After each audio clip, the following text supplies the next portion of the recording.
नमस्कार,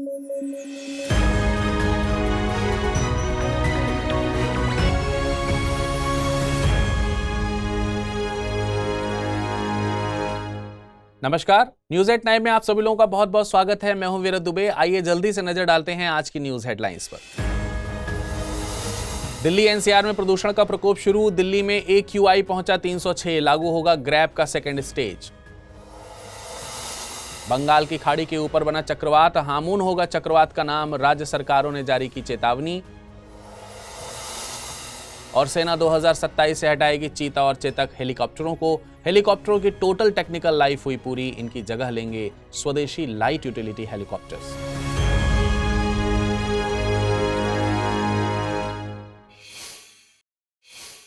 खबरों पर विस्तार से नजर डालेंगे, लेकिन उससे पहले आपको बता दूं, इस न्यूज बुलेटिन को अगर आप PDF फॉर्मेट में पढ़ना चाहते हैं तो अमृत उपाध्याय 007 इस टेलीग्राम से जुड़कर डाउनलोड कर आसानी से पढ़ सकते हैं। हर साल की तरह इस बार भी सर्दी के मौसम की आहट के साथ ही दिल्ली NCR में प्रदूषण का प्रकोप बढ़ गया है। आज राष्ट्रीय राजधानी दिल्ली में वायु गुणवत्ता सूचकांक यानी AQI 306 तक पहुंच गया। दिल्ली का AQI बहुत खराब श्रेणी में दर्ज किया गया है। दिल्ली NCR में भी अधिकांश जगह पर AQI का स्तर 300 से ऊपर देखा गया है। दिल्ली सरकार ने प्रदूषण की इस खराब सिचुएशन में एक बैठक बुलाई, जहां ग्रैप यानी GRAP2 एग्जीक्यूट करने की बात कही गई है। क्यों दिल्ली NCR में सर्दी के मौसम में प्रदूषण होता है, AQI क्या है, ग्रैप क्या है, चलिए इन सब पर एक एक करके बात करते हैं। सबसे पहले बात करते हैं कि सर्दियों में ही क्यों दिल्ली की हवा खराब होती है। देखिए, वैसे तो साल भर दिल्ली NCR में वाहन चलते रहते हैं, कंस्ट्रक्शंस का काम भी लगभग चलता ही रहता है और NCR में फैक्ट्रीज वगैरह भी चलती ही रहती हैं। लेकिन सर्दियों में ही प्रदूषण का हो हल्ला क्यों हो जाता है? सर्दियों के अलावा किसी भी मौसम में प्रदूषक तत्व हवा से इधर उधर बह जाते हैं, लेकिन सर्दियों में तापमान की कमी से सतह की हवा ठंडी होकर भारी हो जाती है और एक हाई प्रेशर जोन बन जाता है। आसान भाषा में बोलें तो हवा का मूवमेंट बहुत ही कम हो जाता है, जिससे प्रदूषण फैलने वाले तत्व एक ही जगह पर स्थिर होने लगते हैं। दूसरा कारण यह है कि हरियाणा और पंजाब के किसानों द्वारा इसी समय पराली जलाई जाती है। इन दोनों कारणों से सर्दी के समय प्रदूषण की मात्रा काफी ज्यादा बढ़ जाती है। चलिए अब समझते हैं कि वायु गुणवत्ता सूचकांक या AQI क्या है। हमारे देश में वायु गुणवत्ता को नापने के लिए राष्ट्रीय वायु गुणवत्ता सूचकांक यानी AQI बनाया गया था। इसे 2014 में स्वच्छ भारत अभियान के तहत लॉन्च किया गया था।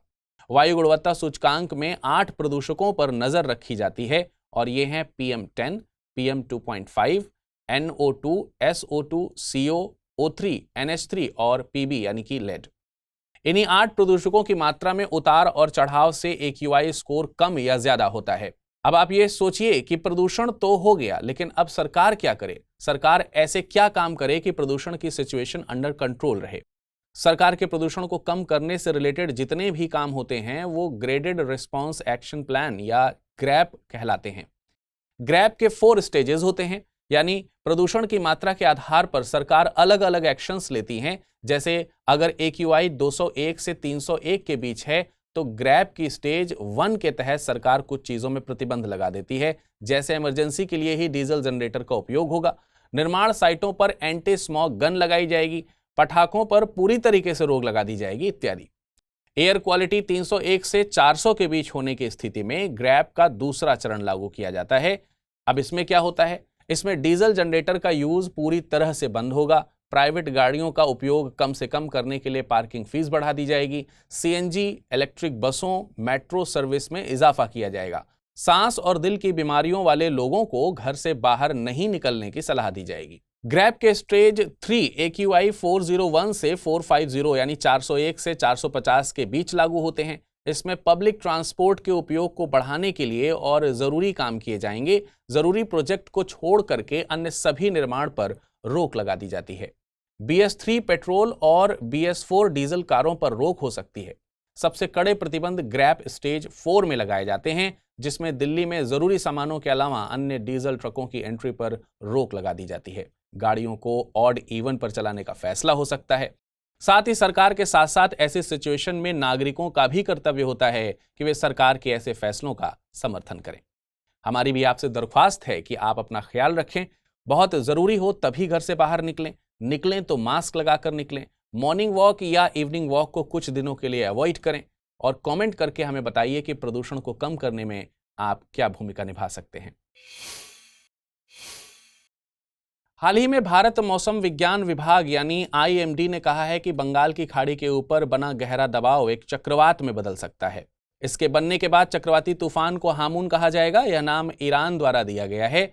इस बीच ओडिशा सरकार ने सभी जिला कलेक्टरों को किसी भी स्थिति के लिए तैयार रहने के लिए कहा है और प्रशासन को भारी बारिश की स्थिति में निचले इलाकों से लोगों को निकालने का निर्देश दिया गया है।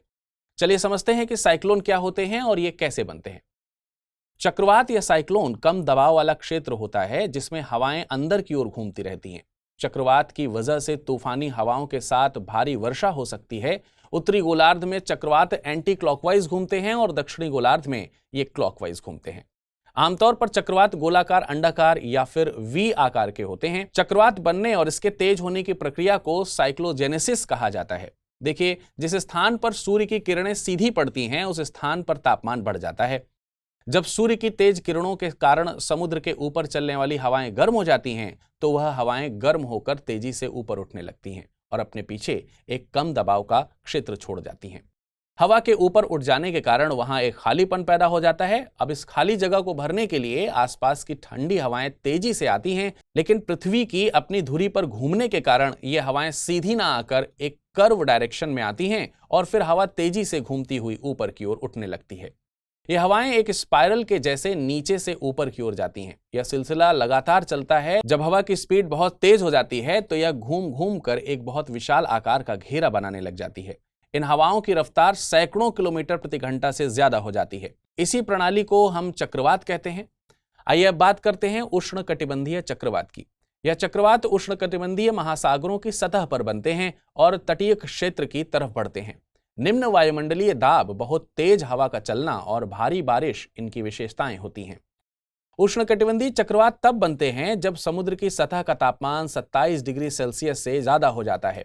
यह चक्रवात पूर्व से पश्चिम की दिशा की तरफ घूमते हैं। यह चक्रवात मुख्य रूप से कैरेबियन सागर, चीन सागर, हिंद महासागर और ऑस्ट्रेलिया में बनते हैं। ये चक्रवात 5 डिग्री से 30 डिग्री उत्तर और 5 डिग्री से 30 डिग्री दक्षिणी अक्षांशों के बीच बनते हैं। दरअसल भूमध्य रेखा के दोनों तरफ 5 डिग्री से 8 डिग्री अक्षांशों वाले क्षेत्रों को कॉरियोलिस बल कम हो जाता है, जिसकी वजह से आमतौर पर इन जगहों पर चक्रवात नहीं बनते हैं। उष्णकटिबंधीय चक्रवातों के लिए अलग अलग क्षेत्रों में इसके लिए अलग अलग नाम दिए जाते हैं और जैसे दक्षिणी पूर्व एशिया और चीन में इन तूफानों को टाइफून कहा जाता है। उत्तरी अटलांटिक और पूर्वी प्रशांत के क्षेत्र में इन तूफानों को हरिकेन कहा जाता है। अमेरिका और पश्चिम अफ्रीका में इसे टॉर्नेडो कहा जाता है। वहीं ऑस्ट्रेलिया के आसपास इसे विली विलीज कहा जाता है। आपकी जानकारी के लिए बता दें कि चक्रवात केवल पृथ्वी पर ही नहीं बल्कि यह मंगल, बृहस्पति और नेपच्यून जैसे अन्य ग्रहों पर भी देखे जाते हैं। जैसे बृहस्पति पर एक बहुत बड़ा चक्रवात चलता रहता है जिसको द ग्रेट रेड स्पॉट कहा जाता है। इसी प्रकार नेपच्यून के दक्षिणी गोलार्ध में ग्रेट ब्लैक स्पॉट नाम का चक्रवात चलता है।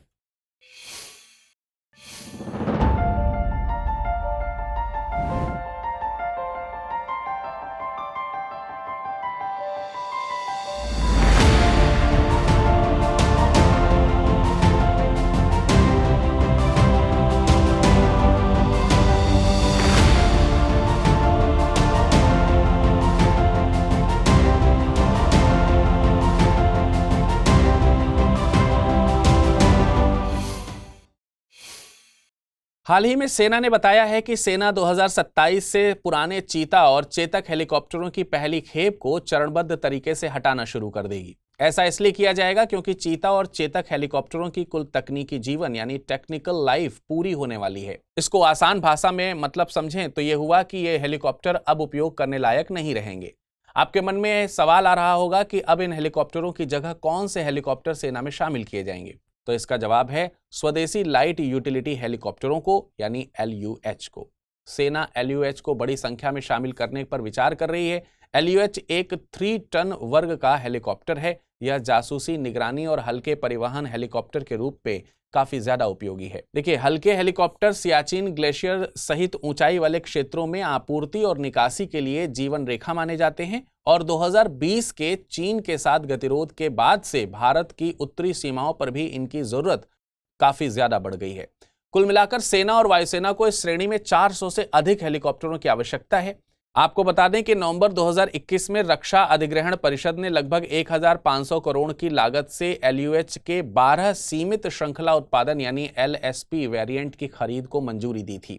सेना और भारतीय वायुसेना यानी इंडियन एयरफोर्स दोनों के लिए 6 LUH खरीदे जाएंगे। ये LUH हिंदुस्तान एरोनॉटिक्स लिमिटेड के द्वारा डिजाइन और विकसित किए गए हैं। फिलहाल 6 LUH को दिसंबर 2024 को और जून 2025 के बीच सेना को वितरित किए जाने की उम्मीद है।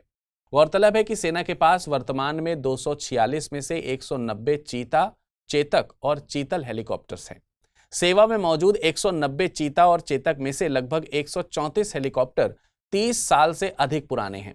सेना के अलावा नौसेना और वायुसेना भी इन हेलीकॉप्टर का संचालन करती है। उदाहरण के लिए भारतीय वायुसेना के पास लगभग 120 चीता और चेतक और लगभग 18 नवीनतम चीतल हेलीकॉप्टर्स हैं। कमेंट करके बताइए कि भारत का कौन सा हेलीकॉप्टर आपका फेवरेट है। कर्नाटक उच्च न्यायालय के पूर्व मुख्य न्यायाधीश न्यायमूर्ति ऋतुराज अवस्थी की अध्यक्षता वाला विधि आयोग संसद और सभी राज्य विधानसभाओं के चुनाव एक साथ कराने के विचार का समर्थन कर सकता है। इसमें लोकसभा चुनावों के साथ कुछ राज्यों के विधानसभा चुनाव कराने और 2029 में एक साथ पूर्ण चुनाव कराने के लिए सुझाव दिए जाने की संभावना है। वहीं चुनाव आयोग का कहना है कि इसे ईवीएम, वीवीपैट के लिए 1 साल तक लीड टाइम चाहिए। चलिए समझते हैं कि चुनाव आयोग ने ऐसा क्यों कहा है। दरअसल एक साथ चुनाव करवाना, वो भी भारत जैसी बड़ी जनसंख्या वाले देश में, बहुत कठिन काम है। चुनाव के लिए सबसे ज्यादा जरूरी है इलेक्ट्रॉनिक वोटिंग मशीन। चुनाव आयोग ने विधि आयोग को बताया है कि पूरी दुनिया में सेमीकंडक्टर और चिप्स की वैश्विक कमी है। ये सेमीकंडक्टर इलेक्ट्रॉनिक वोटिंग मशीन यानी ईवीएम और वीवीपीएटी मशीनों के निर्माण के लिए एक आवश्यक घटक हैं। आपको बता दें कि भारत में ईवीएम और वीवीपैट मशीन 2 कंपनी द्वारा बनाई जाती हैं। एक है भारत इलेक्ट्रॉनिक लिमिटेड और दूसरी है electronics corporation of India limited. चुनाव आयोग ने बताया है कि वोटिंग मशीन के उत्पादन लाइनों को बढ़ाने के लिए इन कंपनियों को 1 वर्ष तक के निश्चित समय की आवश्यकता होगी। सेमीकंडक्टर की वैश्विक कमी के कारण वोटिंग मशीन निर्माण प्रक्रिया में देरी हुई है। आपके मन में सवाल आ रहा होगा कि भारत में सिर्फ 2 ही कंपनियों में क्यों वोटिंग मशीन बनाई जाती हैं। आपको बता दें कि चुनाव आयोग उत्पादन क्षमता बढ़ाने के लिए निजी निर्माताओं को शामिल करने के सख्त खिलाफ है। निष्पक्ष चुनाव करवाना चुनाव आयोग का धर्म है और चुनाव आयोग को डर है कि वोटिंग मशीन अगर प्राइवेट कंपनी से बनवाई गई तो चुनावी प्रक्रिया की विश्वसनीयता और जनता का भरोसा दोनों टूट सकता है। चलिए वोटिंग मशीन से रिलेटेड कुछ और आंकड़े भी देख लेते हैं। 2024 के लिए मतदान प्रक्रिया शुरू करने वाली अतिरिक्त 11.49 लाख नियंत्रण इकाइयां, 15.97 लाख मतपत्र इकाइयां और 12.37 लाख वीवीपैट की आवश्यकता है। इनका लगभग खर्च 5,200 करोड़ रुपए होगा। यदि 2029 में एक साथ चुनाव होते हैं तो चुनाव आयोग को कुल 53.76 लाख मतपत्र इकाइयों, 38.67 लाख नियंत्रण इकाइयों और 41.65 लाख वीवीपैट की आवश्यकता होगी। इसके लिए सरकार को करीब 8,000 करोड़ रुपए की आवश्यकता होगी। अब आप कमेंट करके बताइए कि क्या आप एक साथ लोकसभा और विधानसभा चुनाव के पक्ष में हैं या नहीं। चलिए अब समय है नजर डाल लेते हैं आज की रैपिड न्यूज पर। गौरतलब है कि भारतीय और मलेशियाई सेनाओं के बीच एक संयुक्त सैन्य परीक्षण अभ्यास एक्सरसाइज हरिमाऊ शक्ति 2023 भारत के उरमोई छावनी मेघालय में शुरू किया गया है। इस सहयोग में मलेशिया की 5वीं रॉयल बटालियन और भारत की राजपूत रेजिमेंट के सैनिक शामिल होंगे। इसका उद्देश्य जंगलों और बाहरी क्षेत्रों जैसे अलग अलग क्षेत्रों में मल्टी डोमेन संचालन क्षमताओं को बढ़ाना है। हाल ही में कस्तूरी कॉटन के लिए एक वेबसाइट को लॉन्च किया गया है जिसमें ब्लॉकचेन तकनीकी का प्रयोग किया जाएगा। यह पहल कपड़ा मंत्रालय, भारतीय कपास निगम और अन्य उद्योग निकायों के बीच एक सहयोग है जिसका उद्देश्य ब्रांडिंग के माध्यम से भारतीय कपास को विश्व स्तर पर स्थापित करना है। गौरतलब है कि विश्व कपास दिवस यानी 7 अक्टूबर पर कस्तूरी कॉटन भारत ब्रांड लॉन्च किया गया था। हाल ही में शोधकर्ताओं ने उत्तरी कर्नाटक के बोलेकोप्पा गांव में मीठे पानी के केकड़े की एक नई प्रजाति घाटियाना सेंगुइनोलेंटा की खोज की है। आपको बता दें कि केकड़े को इसका नाम लैटिन शब्द सेंगुइनोलेंटा से मिला है। इसका अर्थ होता है लाल या खून के रंग का। अनुसूचित जाति समुदायों की सामाजिक आर्थिक स्थिति को ऊपर उठाने के उद्देश्य से 3 केंद्रीय योजनाओं का विलय करके प्रधानमंत्री अनुसूचित जाति अभ्युदय योजना की शुरुआत की गई है। इन 3 योजनाओं में शामिल हैं प्रधानमंत्री आदर्श ग्राम योजना, अनुसूचित जाति उप योजना और बापू जगजीवन राम छात्रावास योजना। गौरतलब है कि पीएम अनुसूचित जाति अभ्युदय योजना का उद्देश्य कौशल विकास, एससी बहुल गांवों में अवसंरचना निर्माण और सामाजिक आर्थिक संकेतकों में सुधार के माध्यम से रोजगार सृजन करना है। चलिए अब बारी है नजर डालने की कि आज के बुलेटिन से किस प्रकार के प्रश्न बन सकते हैं। पहला प्रश्न है, विलीविलीज कहां उत्पन्न होते हैं? चीन, जापान, पश्चिम अफ्रीका या फिर ऑस्ट्रेलिया? अगला प्रश्न है, वायु गुणवत्ता सूचकांक में कौन सा प्रदूषक शामिल नहीं है?